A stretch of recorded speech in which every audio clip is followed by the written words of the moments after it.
صحیح بخاری میں حدیث ہے، ام العلا کہتی ہیں کہ حضرت عثمان بن مظعون فوت ہوئے جب رضی اللہ تعالیٰ عنہ، بڑے درویش صحابی تھے اور بڑے عبادت گزار. جب وہ فوت ہوئے تو نبی علیہ السلام آئے ان کی میت کے اوپر، تو میں نے کہا کہ اے عثمان، اللہ کے حضور تیرے لیے جنت ہے. تو نبی علیہ السلام نے جب یہ جملہ سنا تو آپ نے ام العلا سے کہا کہ تمہیں کس نے بتا دیا کہ اس کے لیے جنت ہے؟ حالانکہ میں اللہ کا رسول ہوں، لیکن مجھے نہیں پتا میرے ساتھ کیا ہونا ہے. جی، اور یہ سیم الفاظ سورۃ الاحقاف میں بھی قرآن میں موجود ہیں. کیا نبی تم فرماؤ مجھے تو نہیں پتا میرے ساتھ اور تمہارے ساتھ کیا ہونے والا ہے.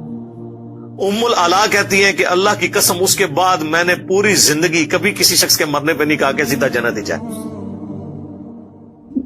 قرآن پاک کی جس آیت سے استدلال کیا گیا ہے اور جو نتیجہ نکالا گیا ہے، بڑا خطرناک نتیجہ ہے، بہت ہی زیادہ خطرناک. میرا خیال یہ ہے کہ موصوف کو شاید خود بھی اندازہ نہیں کہ میں نے کتنی خطرناک بات کر دی ہے. ذرا ٹھنڈے دل سے سوچئے، کیا نبی کریم علیہ السلام کو اپنے جنتی ہونے کا یقین نہیں تھا؟ اب اگر یہ عقیدہ رکھ لیا جائے کہ نبی پاک علیہ السلام کو تو خود پتہ نہیں تھا کہ میں نے جنت جانا ہے کہ نہیں جانا، تو بھئی کس طرح ہم لوگوں کو نبی کریم علیہ السلام کا کلمہ پڑھنے کی دعوت دے سکتے ہیں؟ میں مشورہ دوں گا کہ خدا کے لیے اس بات سے رجوع کر لیجئے، یہ بڑی خطرناک بات ہے. الحمدللہ رب العالمین والصلاة والسلام علی سید الانبیاء والمرسلین وعلی آلہ واصحابہ وازواجہ وامتہ اجمعین الی یوم الدین. الحمدللہ آج 15 جنوری 2023 کو ہمارا یہ پبلک سیشن نمبر 77 انشاءاللہ منعقد ہونے جا رہا ہے.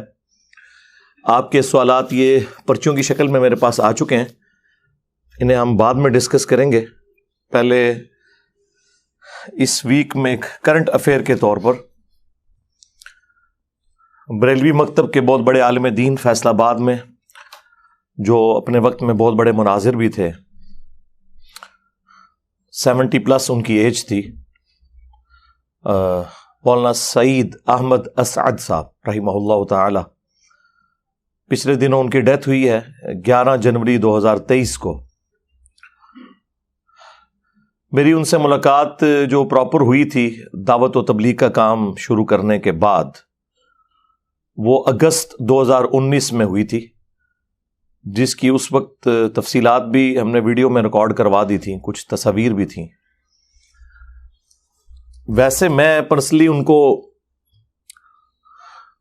اپنے آپ سمجھ لیں میٹرک کی ایج سے ہی جانتا ہوں، کیونکہ ان کا پیر خانہ جیلم میں ہے، کالا دے گاؤں میں ان کی بیعت تھی سلسلہ نقشبندیہ مجددیہ کے اندر. ان کے والد صاحب کو بھی خلافت تھی. کوٹلی میں بھی ایک ان کا مزار ہے، ان کے بزرگوں کے سلسلے چل رہے ہیں، اور جیلم کے اندر بھی.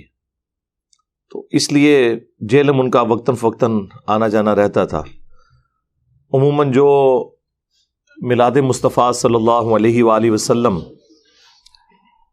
کی محافل ربیع الاول کے مہینے میں ہوا کرتی تھی، ان میں 12 ربیع الاول کا جو مین پروگرام ہے اس میں عموماً ان کو بلایا جاتا تھا، کیونکہ وہ بڑے عالم دین تھے. اللہ تعالیٰ بحیثیت انسان جو ان سے غلطیاں ہوئیں ان سے درگزر فرمائے، انہیں نیک کاموں کا اجر عطا فرمائے، ان کے لواحقین کو صبر دے اور اس صبر پہ اجر عظیم عطا فرمائے، آمین. ان کی تقریر تو ہم بڑے غور سے سنا کرتے تھے، اس کی وجہ ہے کہ یہ عموماً ریفرنسز کے ساتھ گفتگو کرتے تھے، جو بھی وہ اپنے دلائل رکھتے تھے ان میں سے ظاہر ہے کہ ساری چیزیں تو غلط نہیں ہیں، کافی ساری چیزیں ٹھیک بھی ہیں. سب سے پہلے شیخ ناصر الدین البانی رحمہ اللہ تعالی المتوفی 1999 عیسوی، جو محدث اعظم تھے سعودیہ کے، ویسے تو البانیہ سے تھے لیکن سعودیہ میں سیٹل ہو گئے. آج بھی ام القرا یونیورسٹی میں، مدینہ یونیورسٹی میں اکثر لوگ ان کے اسٹوڈنٹس ہیں، پوری دنیا میں ان کا نام ہے. عرب دنیا میں شیخ البانی رحمہ اللہ تعالی اور عجم میں شیخ زبیر علیزئی رحمہ اللہ تعالی، یہ دو بڑے دور حاضر کے محققین ہیں جنہوں نے احادیث کی تحکیم کا کام کیا، اس پہ حکم لگائے اصول محدثین کے اوپر. تو شیخ البانی اس وقت اپنے عروج پہ تھے. 1994 کی میں بات کر رہا ہوں. ڈیتھ تو ان کی 1999 میں ہوئی ہے. جس وقت وہ زندہ تھے اس وقت بھی اللہ تعالیٰ نے انہیں پوری دنیا کے اندر حدیث کے حوالے سے ایک مقام دیا تھا.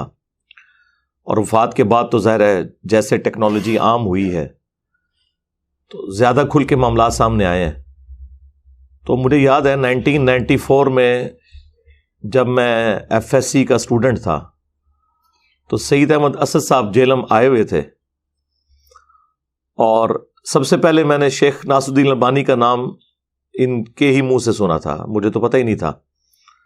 اور وہ کہتے تھے کہ وہابیاں دا سب تو وڈا محدث جڑا کسی حدیث نو صحیح کہہ دے تے سارے وہابی کہندے نے صحیح، جس حدیث نو ضعیف کہہ دے سارے وہابی دنیا دے کہندے حدیث ضعیف. یہ جملے مجھے ابھی بھی یاد ہیں پنجابی میں. تو خیر اس وقت تو مجھے اندازہ نہیں تھا ان چیزوں کا. تو وہ شیخ البانی کو کوٹ کیا کرتے تھے اپنے مسلک کی تائید میں. جو احادیث جن پہ تحکیم لگائی تھی صحت کے اعتبار سے شیخ البانی نے، تو وہ کوٹ کرتے تھے کہ شیخ البانی نے اس حدیث کو صحیح کہا ہے. اور عموماً جو عام علماء ہیں ان سے ہٹ کے وہ علمی دلائل کے ساتھ اپنا موقف رکھا کرتے تھے. یہ ان کی خوبی تھی. چونکہ مناظر تھے تو مناظر جو ہے وہ صرف لگی لپٹی باتیں نہیں کر سکتا، چرب زبانی کے ساتھ ساتھ کوئی محکم دلائل بھی چاہیے ہوتے ہیں. صرف چرب زبانی سے بھی کام نہیں چلتا. اس زمانے میں یہ دو بڑے ہی مناظر تھے ان کے، ایک سید احمد اسد صاحب، دوسرے سید عرفان شاہ مشہدی صاحب. وہ تو ابھی حیات ہیں اور سید ہیں، وہ بھی ماشاءاللہ کافی علمی دلائل کے ساتھ گفتگو کرتے تھے. تو اب تو خیر وہ کافی بوڑھے ہو چکے ہیں. تو سید احمد اسد صاحب اس وقت بھی اہل حدیث کے ساتھ، دیوبند کے ساتھ مختلف ٹاپکس کے اوپر مناظرے کیا کرتے تھے، اور اکثر وہ اپنے مخالفین کو اپنے دلائل کے ساتھ پچھاڑ دیتے تھے. اور ظاہر ہے قرآن و سنت کے دلائل سے تو پچھاڑنا ذرا مشکل ہوتا ہے. وہ مار جو کھاتا ہے نا مخالف، وہ اس بات پہ کھاتا ہے کہ تیرے ابے نے بھی یہ لکھا ہوا ہے. اس معاملے میں انہیں ملکہ حاصل تھا، یعنی دیوبند اور اہل حدیث کی مٹی پلید کر دیتے تھے وہ ان کے بزرگوں کی تعلیمات کی روشنی میں. قرآن و سنت خود وہ کتنا مانتے تھے یا ان کے مخالفین کتنا مانتے ہیں وہ آپ کو پتہ ہے. پچھلے دنوں ان کی ایک ویڈیو وائرل ہوئی اور میں نے ارادہ کیا ہوا تھا کہ میں نے اس ویک ان کو آڑے ہاتھوں لینا ہے، سید احمد اسد صاحب کو، لیکن وہ اللہ کو پیارے ہو گئے. اب وہ گفتگو تو میں ضرور اس پہ تھوڑی سی کروں گا، لیکن اس سخت انداز میں نہیں کروں گا، کیونکہ جب کوئی بندہ دنیا سے چلا گیا تو اب وہ اپنا دفاع تو سامنے آ کے نہیں کر سکتا. لیکن یہ میرا شرعی حق ہے کہ رسول اللہ صلی اللہ علیہ وآلہ وسلم کے حوالے سے کوئی شخص مجھ پہ گستاخی کا الزام لگائے تو میں اسے کلیریفائی تو کروں کہ ان کو کسی نے ادھورا کلپ کاٹ کے بھیجا ہے، آؤٹ آف کانٹیکسٹ کوئی بات ان تک پہنچائی ہے اور اس کا وہ جواب دے رہے ہیں. انجینئر محمد علی مرزا کی گستاخی اور بے باکی، یعنی جس شخص نے پوری دنیا کے بڑے بڑے فرقوں کے پچھلے 1000 سال کے بابوں کو صرف اس وجہ سے للکارا ہے کہ ان کی تعلیمات کو وہ شخص اس ہستی کی تعلیمات کے خلاف سمجھتا ہے کہ جس کی قبر مدینے میں ہے صلی اللہ علیہ وآلہ وسلم.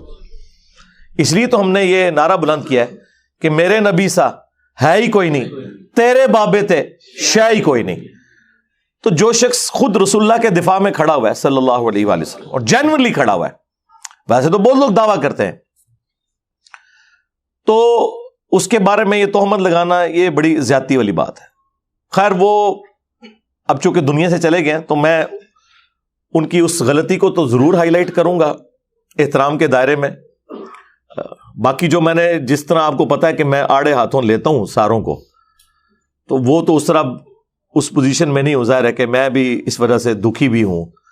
ان سے اچھا تعلق تھا، محبت کرتے تھے، فون بھی بسا اوقات ان کا آ جایا کرتا تھا مجھے، اور آخری وقت میں وہ کافی حد تک تھنک آؤٹ آف باکس کرنا شروع ہو گئے تھے مختلف مسالک کے حوالے سے. خود وہ کٹری تھے اپنے مسلک میں، لیکن ایٹ لیسٹ تھوڑی سی جو ایک مناظرانہ سوچ کسی زمانے میں ہوتی تھی نا، اس سے نکل کے وہ باقیوں کے سٹیجز پہ بھی جانا شروع ہو گئے تھے، دیوبند کے پاس بھی، اہل حدیث کے پاس بھی. تو انہوں نے میرا ایک کلپ جو ان کو کہیں سے ملا، اڑتا اڑتا، یہ کلپ بازی جو میرے بارے میں کر رہے ہیں نا، ان کے بارے میں بارہا عرض کر چکا ہوں کہ یہ جو چھوٹا سا کلپ ہے نا، اگرچہ اس میں ہی بول رہا ہوں، میری ہی آواز ہے، لیکن وہ میرا کلپ نہیں ہے. میرا کلپ وہ ہوگا جو میرے چینل سے اپلوڈ ہوگا، یا ہمارے کسی اسٹوڈنٹ نے پورے کانٹیکسٹ کے ساتھ اسے اپلوڈ کیا ہے.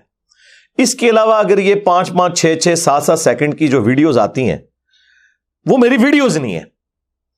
اب آپ سوچ رہے ہوں گے کہ میری ویڈیو نہیں ہے، جبکہ ہے ہی وہ میری ویڈیو ہے. اس لیے کہ مجھے بتائیں، کیا قرآن یہ بات ماننے کے لیے تیار ہے کہ قرآن کی یہ آیت ہے، لا تقربوا الصلاۃ، نماز کے قریب مت جاؤ. قرآن تو کہے گا کہ میری آیت تو ہے وَأَقِیمُوا الصَّلَاةَ، نماز کو قائم کرو، وَلَا تَكُونُوا مِنَ الْمُشْرِكِينَ، اور مشرک نہ ہو جاؤ. ہم قرآن سے عرض کریں گے کہ نہیں، قرآن میں ہم نے خود پڑھا ہے لا تقربوا الصلاۃ، نماز کے قریب مت جاؤ. تو قرآن کہے گا میری اس طرح کی کوئی آیت نہیں ہے. ہم کہیں گے سورہ نساء میں لکھی ہوئی ہے. تو قرآن پاک کیا جواب دے گا کہ یہ آیت نہیں ہے میری، اگرچہ وہ ٹکڑا ضرور میچ کرتا ہے، لیکن میری آیت ہے لا تقربوا الصلاۃ وانتم سکارا، نماز کے قریب مت جاؤ جب تم نشے کی حالت میں ہو. آپ لاکھ چیخیں کہ پہلا حصہ تو تیرا ہی ہے نا، لیکن قرآن کہے گا میں نے یہ کہا ہی نہیں ہے. قرآن یہ کہنے کے لیے تو لا تقربوا الصلاۃ نہیں بول رہا تھا نا کہ نماز کے قریب مت جاؤ، وہ تو اس لیے بول رہا تھا کہ نشے کی حالت میں ہو تو نماز کے قریب مت جاؤ. لا تقربوا الصلاۃ تو کوئی بھی بول سکتا ہے، ہر کافر بولے گا نماز کے قریب مت جاؤ. قرآن کا جز ہو کے بھی وہ قرآن کی آیت نہیں ہے، اگرچہ قرآن میں موجود ہے. بالکل اس طریقے پہ اگرچہ میرا ہی کلپ ہو 4-5 سیکنڈ کا، میں ہی بول رہا ہوں، وہ میرا کلپ نہیں ہے، کیونکہ میں وہ تو بول ہی نہیں رہا. ہم لاکھ قرآن سے کہیں کہ ان اللہ هو المسیح ابن مریم، بے شک اللہ ہی عیسیٰ ابن مریم ہے. یہ قرآن میں لکھا ہوا ہے، سورۃ المائدہ میں آیت نمبر 72.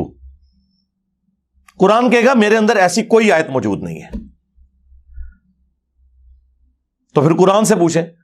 قرآن کہے گا کہ میری آیت ہے لقد کفر الذین قالوا ان اللہ هو المسیح ابن مریم، بے شک وہ لوگ کھلا کفر کر رہے ہیں جو کہہ رہے ہیں کہ اللہ ہی عیسیٰ ابن مریم ہے.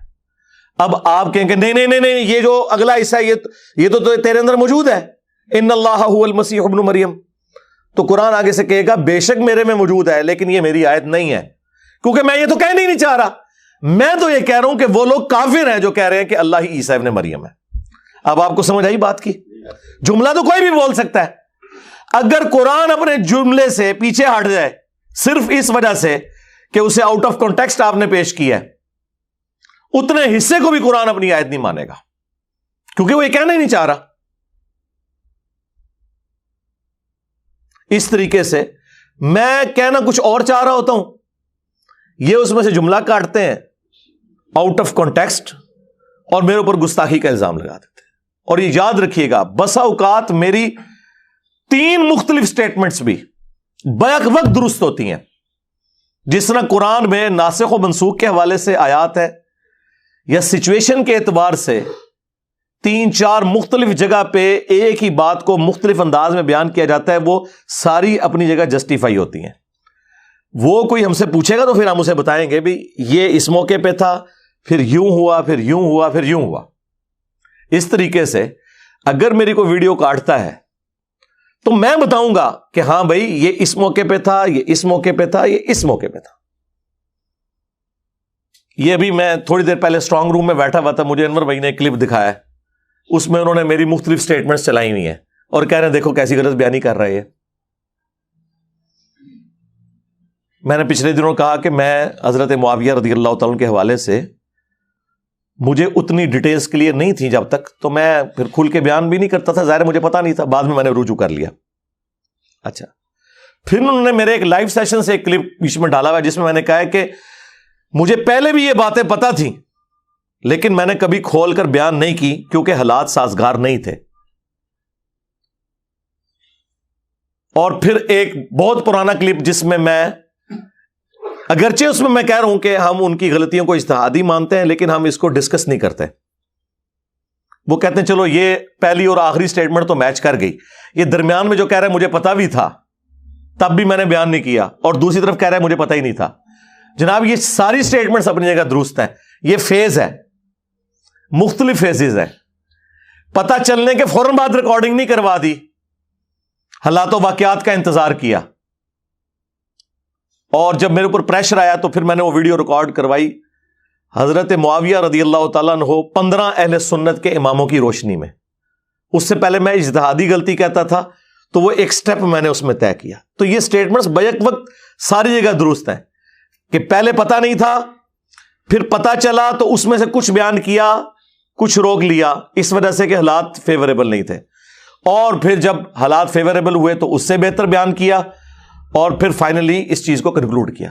تو میں اللہ کے فضل سے زندہ ہوں. میں اپنے اسٹوڈنٹس کو کہتا ہوں کہ باقی لوگوں کو تو اللہ نے یہ موقع نہیں دیا. میں نہیں سمجھتا اس پلانٹ ارتھ پہ کوئی بندہ ابھی تک کوئی ایسا گزرا ہے کہ جس کے اوپر کیے جانے والے اعتراضات کے جوابات وہ خود دے کے مرا ہو سوائے میرے. کیونکہ ظاہر اس وقت حالات و واقعات نہیں تھے نا, لوگوں کے سامنے ویڈیوز نہیں بنی ہوئی تھیں کہ پوری دنیا کے سامنے ویڈیوز جاتی ہیں اور پوری دنیا کے لوگ ٹوٹ پڑتے, تو یقیناً وہ لوگ بھی اپنی زندگی میں جوابات دیتے. اس میں کوئی میرا کمال نہیں ہے, یہ دور ایسا ہے. لیکن پوری دنیا کے علماء اور ان کے فرقے اسلام کی خدمت یہ سمجھ رہے ہیں کہ مرنے سے پہلے ایک کلپ انہوں نے میرے خلاف ضرور بنانا ہے.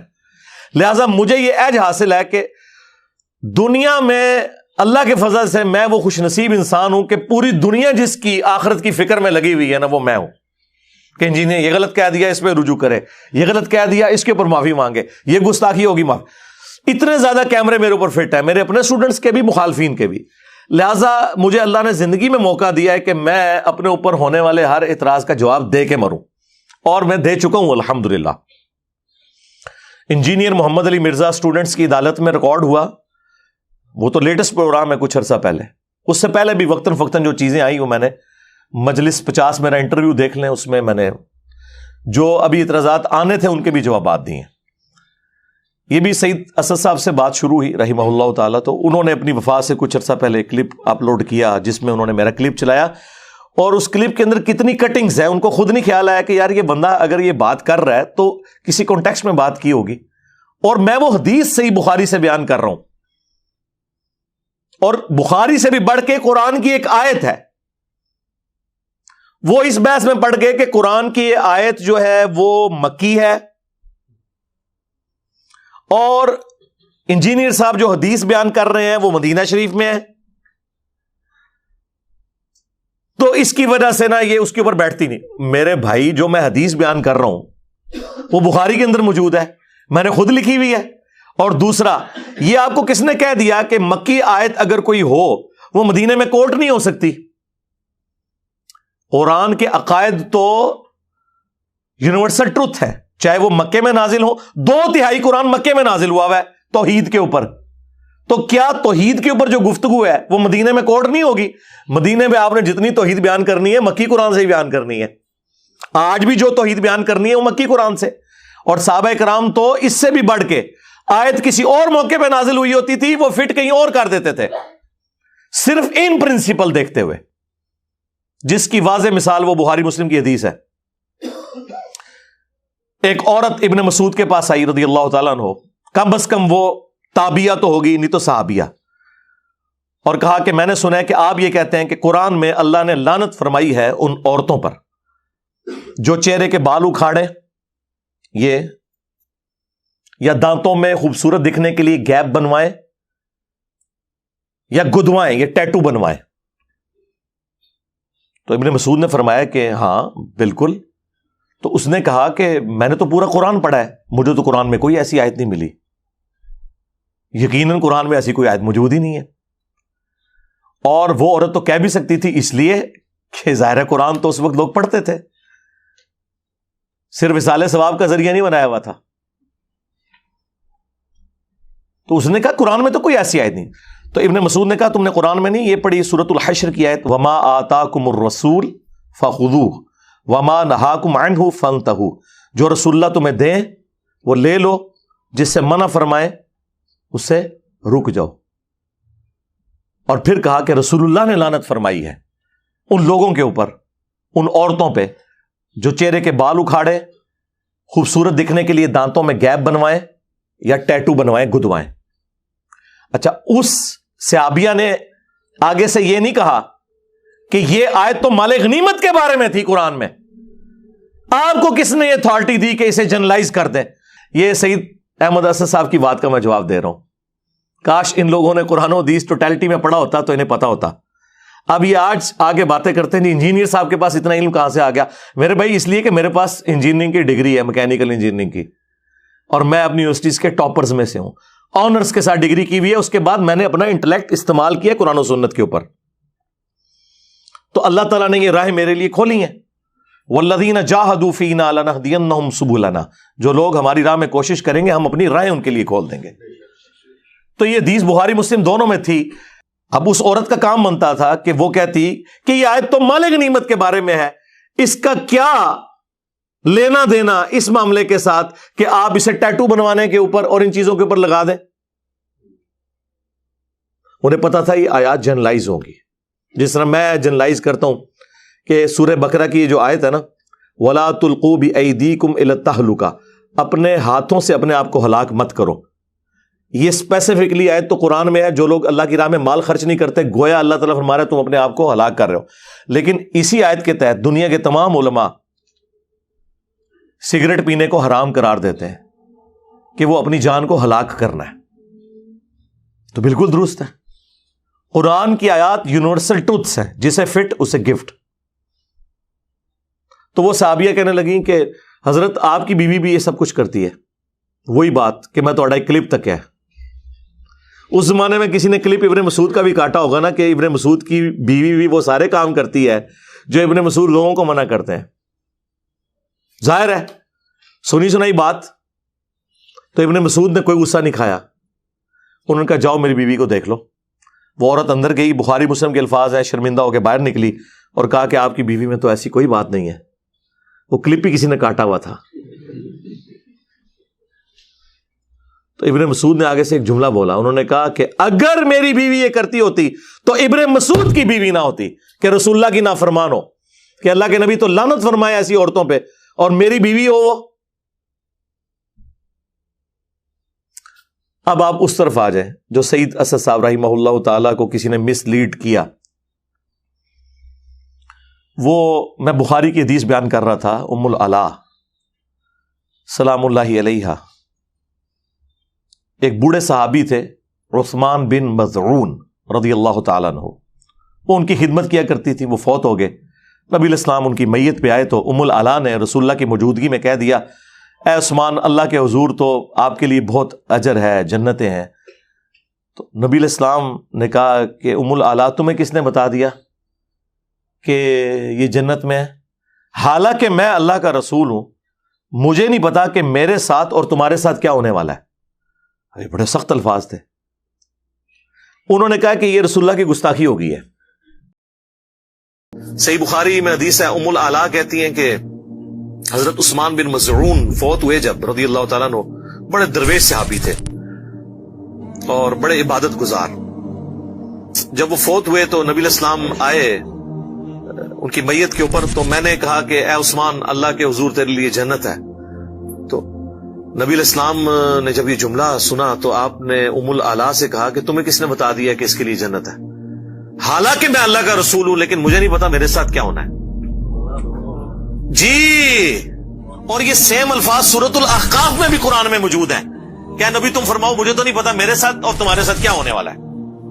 ام العلا کہتی ہیں کہ اللہ کی قسم اس کے بعد میں نے پوری زندگی کبھی کسی شخص کے مرنے پہ نہیں کہا کہ سیدھا جنت ہی جائے.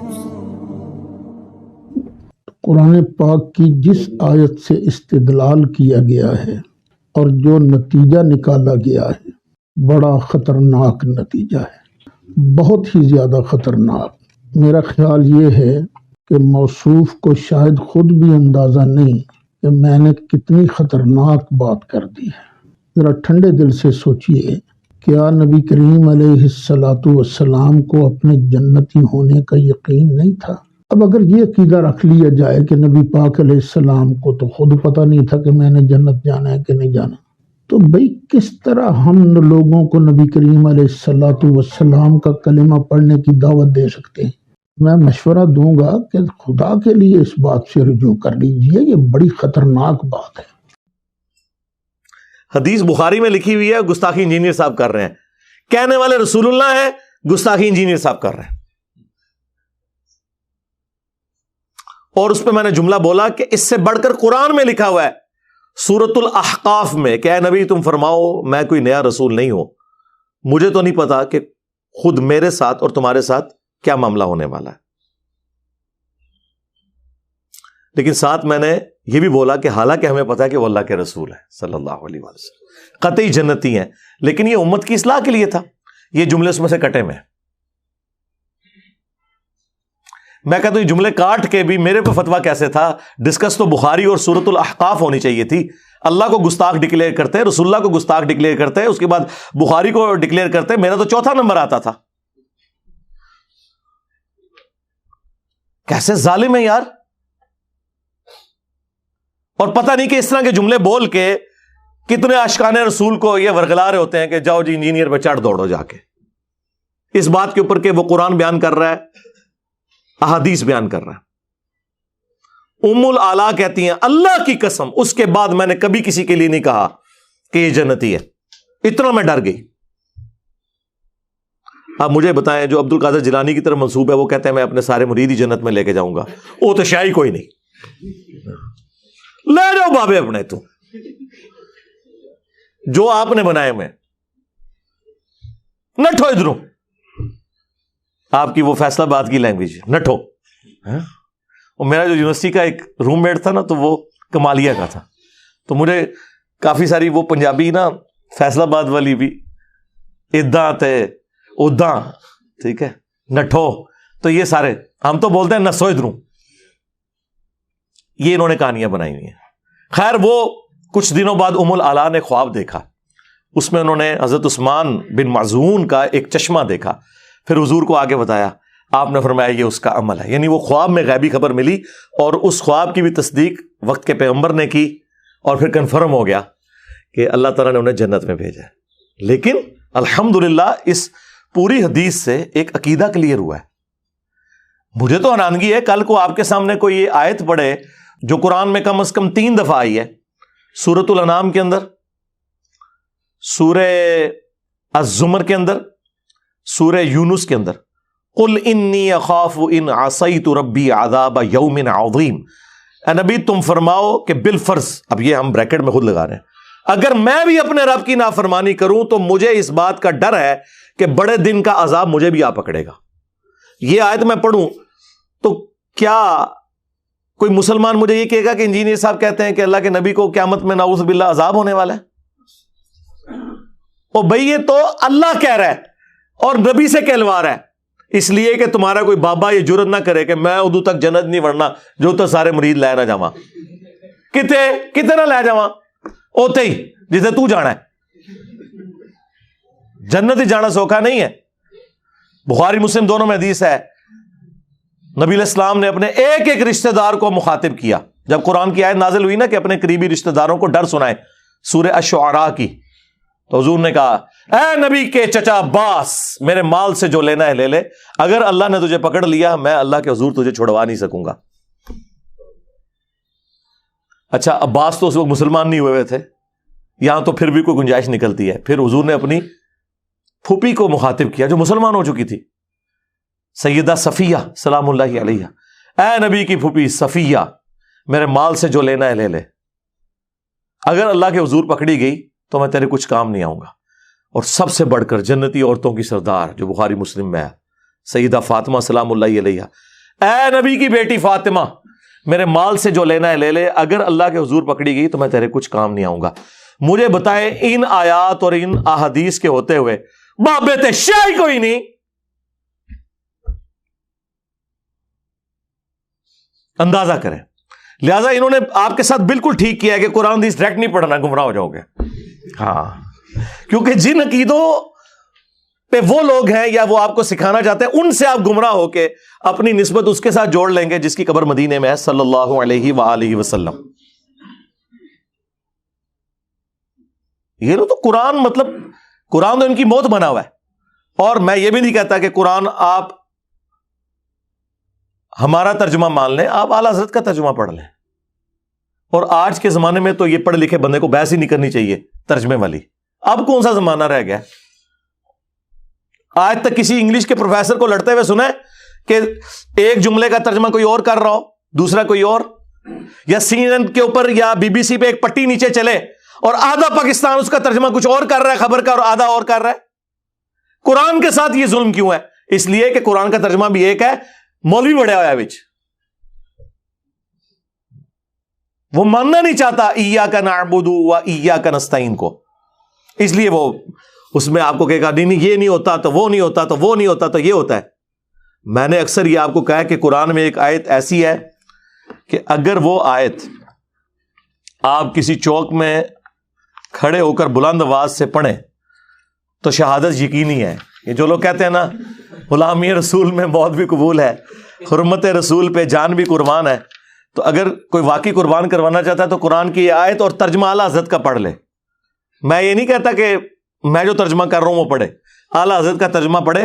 سورۃ الاعراف آیت نمبر 188، قل لا املک لنفسی نفعا ولا ضرا، اے نبی تم فرماؤ میں تو اپنی جان کے حق میں بھی کسی نفع اور نقصان کا مالک نہیں ہوں، الا ما شاء اللہ، ہاں مگر جو اللہ میرے لیے چاہے.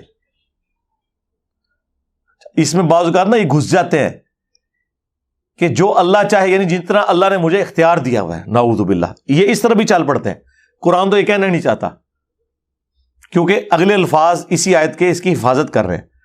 وَلَوْ كُنْتُ أَعْلَمُ الْغَيْبِ، اگر میں خود سے غیب جان لیتا ہوتا، لَاسْتَكْثَرْتُ مِنَ الْخَيْرِ، تو میں خیر کثیر جمع کر لیتا. وَمَا مَسَّنِيَ السُّوءُ، اور مجھے کبھی بھی کوئی برائی نہ پہنچتی، کوئی تکلیف نہ آتی. کیونکہ اگر پہلے ہی پتہ چل جائے کہ یہاں پہ تکلیف آنی ہے تو آپ بچ سکتے ہیں. اگر کسی شخص کو یہ پتہ چل جائے کہ تم یہ روڈ کراس کرو گے تو ٹریلے کے نیچے آ جاؤ گے اتنے بجے اگر کراس کرو گے، اور مستقبل کی CCTV کیمرے کی ویڈیو آپ کو پہلے دکھا دی جائے، تو آپ نے پوری زندگی نہیں وہ روڈ کراس کرنی. یہی ہے نا.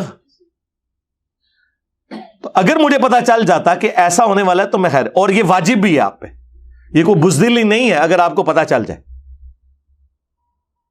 اسی لیے تو اگر کوئی برا خواب دیکھتا ہے تو صدقہ اور خیرات کرتا ہے. کیوں کرتا ہے؟ کہ تکلیف ٹل جائے، یہ ہمارا رائٹ ہے. تو نبی تم فرماؤ اگر میں خود سے غیب جان لیتا، ویسے تو نبی کو اللہ تعالیٰ غیبی خبر دیتا ہے، وہ تو قرآن میں واضح سورہ آل عمران کے اندر آیا. نبی تو ہوتا ہی وہ ہے جس کے پاس غیبی خبریں ہوں. وَمَا كَانَ اللَّهُ لِيُطْلِعَكُمْ عَلَى الْغَيْبِ، اور اللہ کی یہ شان نہیں ہے کہ تم عام لوگوں کے اوپر غیب کی کوئی اطلاع کرے. وَلَكِنَّ اللَّهَ يَجْتَبِي مِن رُّسُلِهِ مَن يَشَاءُ، بلکہ اللہ اپنے رسولوں میں سے جسے چاہتا ہے چن لیتا ہے. اور تمہارا کام ہے اللہ اور اس کے رسول کی خبروں پہ ایمان رکھنا. غیب کی اطلاع پیغمبروں کے پاس آتی ہے وحی کے ذریعے. تو اگر میں خود سے غیب جان لیتا تو خیر کثیر جمع کر لیتا، مجھے کبھی کوئی تکلیف نہ پہنچتی. ان انا الا نذیر و بشیر، میں تو نہیں ہوں مگر ڈر سنانے والا اور خوشخبری سنانے والا.